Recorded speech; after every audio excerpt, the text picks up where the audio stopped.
किसी कवि ने कहा है, महका दे जो ऐसे फूलों को चुनना जरूरी है, दिल को प्रेम के धागे से बुनना जरूरी है, और पाना है कृष्ण का प्रेम तो प्रभु की कथा सुनना जरूरी है। निश्चल प्रेम है तो भगवान प्रकट हो जाते,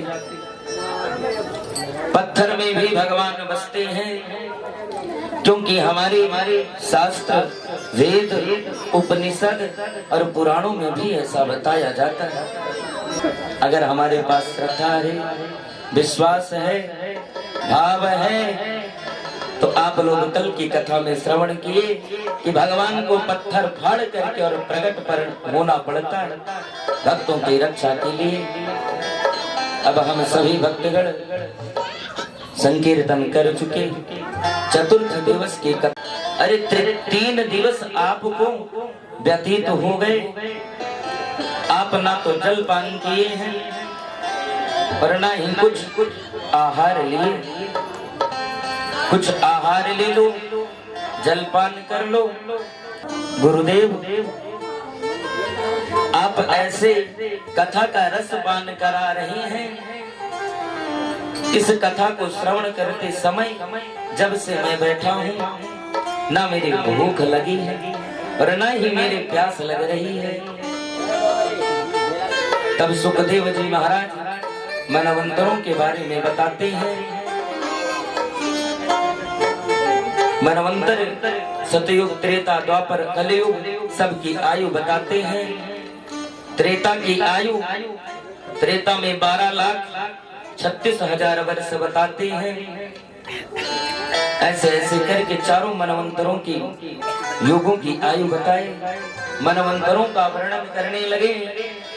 मनवंतर के वर्णन में कहते हैं, राजन जब 14 मनवंतर व्यतीत होते हैं तो ब्रह्मा जी का एक कल्प होता है, और जब एक कल्प ब्रह्मा जी का होता है युगों के बारे में, तब हमारी हरि का अवतार होता है। तम इस पर्वत पर एक गजराज गजेंद्र रहता था, जिसकी गंध से जब वह आहार लगाए बड़े बड़े सिंह, बड़े बड़े व्याघ्र भयाक्रांत हो जाते थे। एक दिन सरोवर में जल पीने गया, जैसे ही जल पीने गया, जल पी ही रहा था, अहंकार हुआ और उसी जल में ग्राह रहता था। प्यारे भक्तों, गजेंद्र मोक्ष की कथा जो हमारे परीक्षित जी महाराज को श्री सुखदेव जी महाराज श्रवण करा रहे हैं, वही हाल हमारा भी है। जल पीने लगा, जल पीते ही पीते ऐरावत जल को मैला करने लगा। ग्राह को क्रोध आया और गज के पैर को पकड़ के लगा खींचने।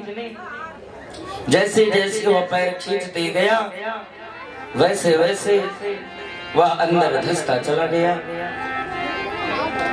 गजेंद्र ने सभी को आवाज लगाई। सबसे पहले उनकी संतानें थी, पत्नी साथ में थी, सब सूंड में सूंड मिला करके गजेंद्र को बचाना चाहिए। काफी समय व्यतीत हो गया, जब उसकी रक्षा नहीं कर सके तो उसकी पत्नी और पुत्र सब छोड़ करके जाने लगते। जब जाने लगते हैं तो वह चक्कर में पड़ जाता है और कहने लगता है, अरे मेरी रक्षा करो, मेरी रक्षा करो। जब ऐसे दहाड़ने लगता है तो उसकी पत्नी और जो भी संतानें थी, कई आपके चक्कर में काफी समय व्यतीत हो गया। कौन भूखा प्यासा आपके चक्कर में पड़े, मैं नहीं पड़ने वाली। उसी समय गजेंद्र को याद आ गया, और हाथ जोड़ करके प्रभु से विनती करता है। और कहा जाता है जब तक हम लोग सांसारिक बंधनों में पड़े रहते हैं, सांसारिक हमारा पुत्र है, हमारी पत्नी है, हमारे बच्चे हैं, तब तक कोई साथ नहीं देता। और कहा भी जाता है पैसा भी करते ही सहाय है, कहते कबीर दास पैसा तुम पास रखो, पैसा बिन मुर्दे ने लकड़ी नहीं पाई है। लेकिन कहा जाता है स्वार्थ के रिश्तों में बताते, लेकिन प्रभु के रिश्ते में धन की कोई आवश्यकता नहीं होती, प्रेम की आवश्यकता होती है। और किसी ने फिर कहने लगा अरे प्यारे भक्तों, फूलों की सेज पर सोने वाले, फूलों की सेज पर सोने वाले कब्र में सेज नहीं होती, फूलों की सेज पर सोने वाले कब्र में सेज नहीं होती। इतना धन कमा कर कहाँ ले जाओगे, कफन में नाथ। अच्छा एक बात का ध्यान देंगे, जब हमारे ऊपर आपत्ति और विपत्ति आती है तो हमारे सनातन धर्म में जितनों देवता है शीघ्र देवता का नाम आ जाता है, प्रत्यक्ष प्रमाण है। हे गणेश जी भगवान, मेरे पेट बहुत तेज, अगर सब लोगों को बुलाएंगे तो गणेश जी सोचेंगे शंकर जी चले गए, शंकर जी सोचेंगे हनुमान जी चले गए, और हनुमान जी सोचेंगे कि राधा रानी चली गई। गजेंद्र ऐसी गलती नहीं किया, भगवान से निवेदन करने लगता है आइए हम और आप भी गजग्राह के ही स्वरूप में हैं। ग्राह ये जो काल का समय, काल का चक्र चल रहा है, यह ग्राह है। गज के स्वरूप में यह हमारी काया है, और काल दिन प्रतिदिन हमारे पांव पकड़ के खींचता है।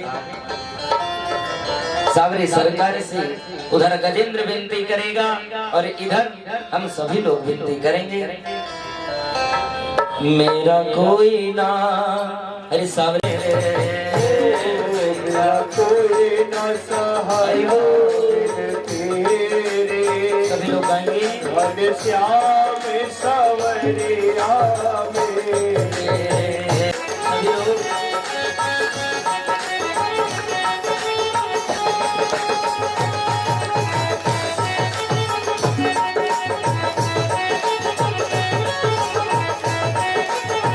सौंतः सरसुरुर्वे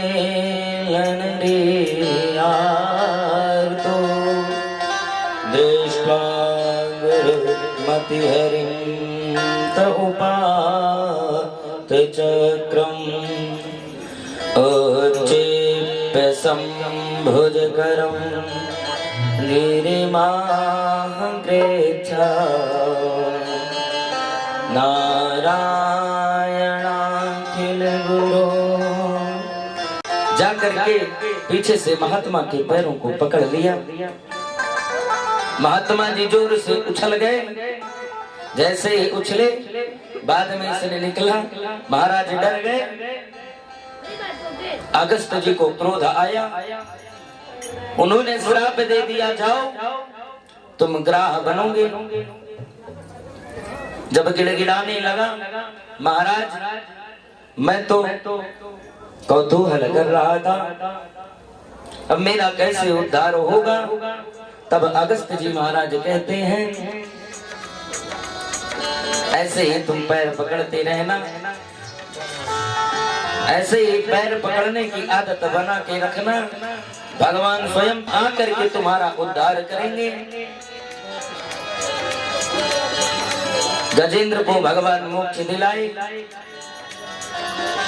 इसके बाद पुनः कहने लगते महाराज इंद्र का इंद्रासन कैसे छिना, इंद्र स्वर्ग के आसन से च्युत कैसे हुआ।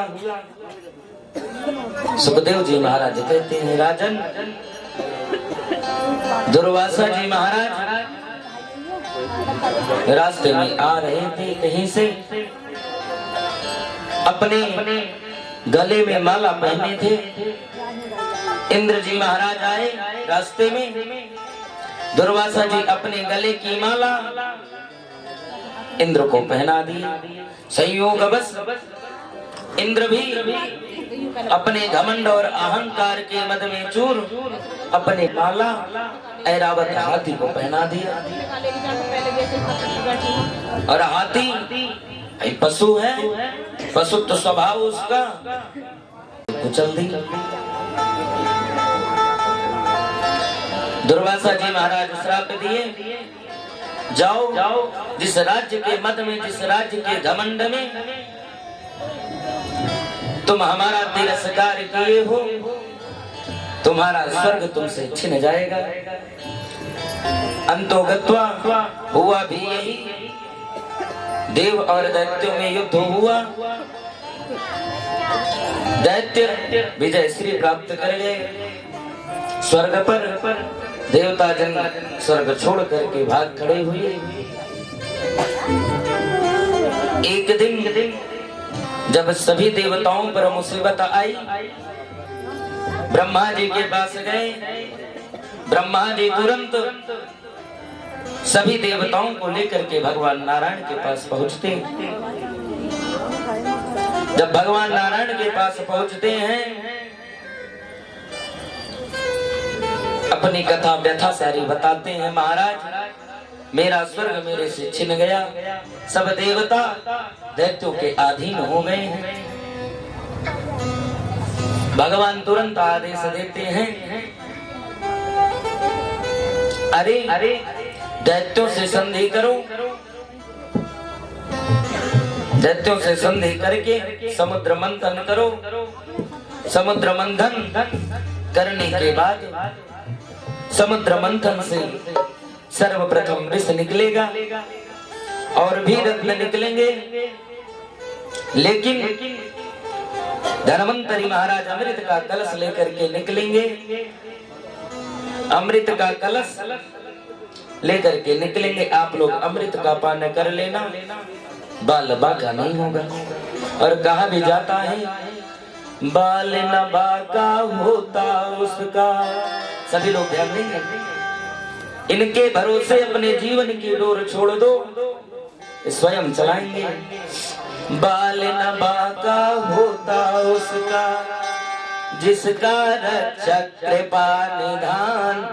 मारने वाला है भगवान, बचाने वाला है भगवान। मारने वाला है भगवान, बचाने वाला है भगवान। देवताओं ने कहा, अरे महाराज दैत्यों से हमारी तो दुश्मनी है, युद्ध किए और आप उनसे संधि करने को कहते हैं। भगवान बोले, हमारे प्रतापगढ़ की कहावत है, गर्ज पड़ने पर गधे को भी मामा कह देना चाहिए।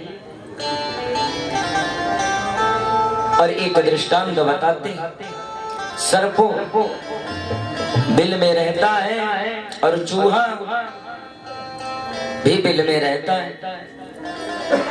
लेकिन सर्प जब चूहे को पाता है तो निगल जाता है। संयोग की बात, एक दिन सर्प जो है पिटारी में बंधा था, चूहा दिख गया, बोला मामा जी राम राम। चूहा देखने के बाद दंग रह गया, जिससे मेरी दुश्मनी वही राम राम कह रहा है।